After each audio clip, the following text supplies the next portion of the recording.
right, this is me getting ready to hatch some more quail. So this is from the Dollar Tree, shelf liner, and I just cut it into a couple of squares.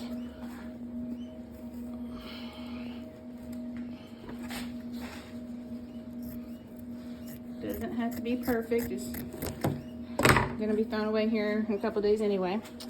So we've got the hatcher. I just use old tabletop incubators to hatch in.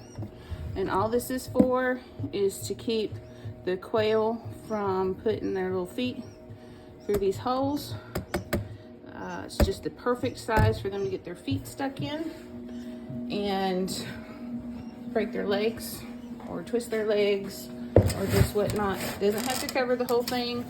I've done it both ways. This is a clean, sterile tub. And then you take some water that I just had taken out, cat was drinking. This is a vinegar jug. They're very thick plastic, so they're perfect for this. And this is not an exact science, so watch. Splash of water. Splash. That's all I'm gonna put in there.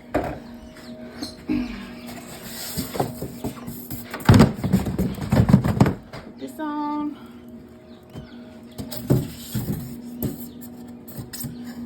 Plug it in. Plug it in. And it's gonna start coming up to temperature. Sometimes I use these tops, sometimes I don't. It's cold right now, so I'm using them. So I incubate in the 1502. See all my nice trays in there? All right, do not add water when I'm incubating in the 1502. It is dry. I'll show you. 18% humidity. This thing has not been turned off in 3 years on next month. 18% humidity. All right, you'll notice on the side, each one of these is numbered. That's where the trays go. It'll hold 6 sets of trays, double stacked if I want to. And I have a cheap whiteboard, again from the dollar store. And I write on here the date they need to come off the turner and the date they should be hatching. So I should have moved this one yesterday, but I do 14 days, so that gives me a day of error. This is Charlie. Charlie likes to help me. All right, so these are pretty level, so I don't have to mess with the turner. So we're gonna take out the tray on the 6th, on number 6. Set it over here. Now, latch these back, because if you don't do it right now, you're gonna forget.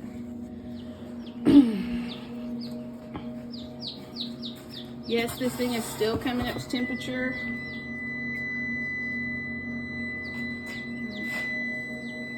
I don't know what's beeping.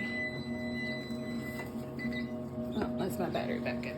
So my incubators are all on battery backups in case the power goes out. Keeps them running while it flickers. So, I don't know. I can investigate that in a minute. Okay, so now what I'm gonna do, move this out of my way for a second, is all I'm gonna do is hold this up with one hand and show you. Just going to lay them on here.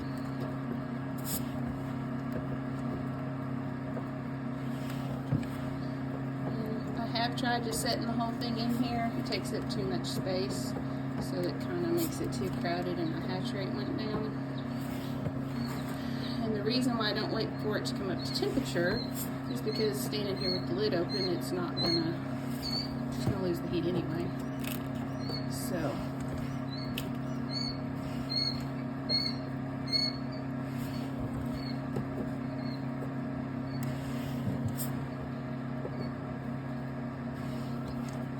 no, you don't have to space them out because they're just gonna roll around when they start hatching anyway. This isn't hard. I see things all the time makes them too hard. Just put them in here. You don't want to throw them, but they're not thin glass either. And they're kind of made to be out in nature, so.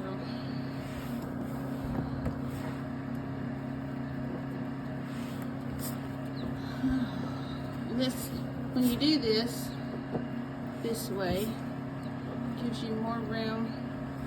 The reason why I like these tabletop incubators is because I can just take these out and hose them off, wash them with Dawn in between each batch.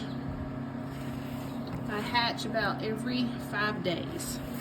So I have 2 of these. I do have a backup just in case I need it, or I can hatch in the bottom of the 1502 if I really want to, or I have these other 2 incubators over here if I really needed to use them. But these are just super easy to clean. You can literally take them outside, hose them off, sterilize them, go again. You don't even have to dry them because the water from washing them just be used for the humidity for the next batch.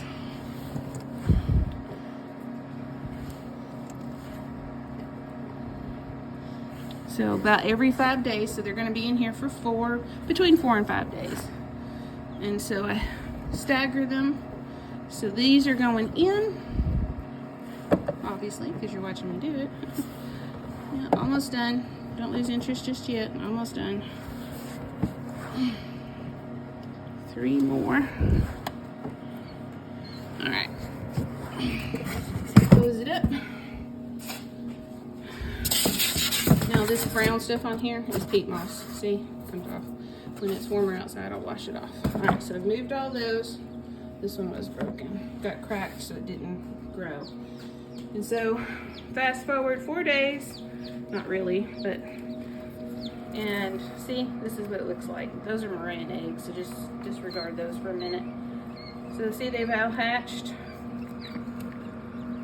He's drying out. And then you put them right below, down here. That's a puppy pad. Put the food right on the puppy pad. They have to walk through it. It just works better. One little Moran. He's in there. You want room temperature water. I do grind my feed right on the puppy pad. It goes, and they will plow through it pretty quickly. But this is how I incubate.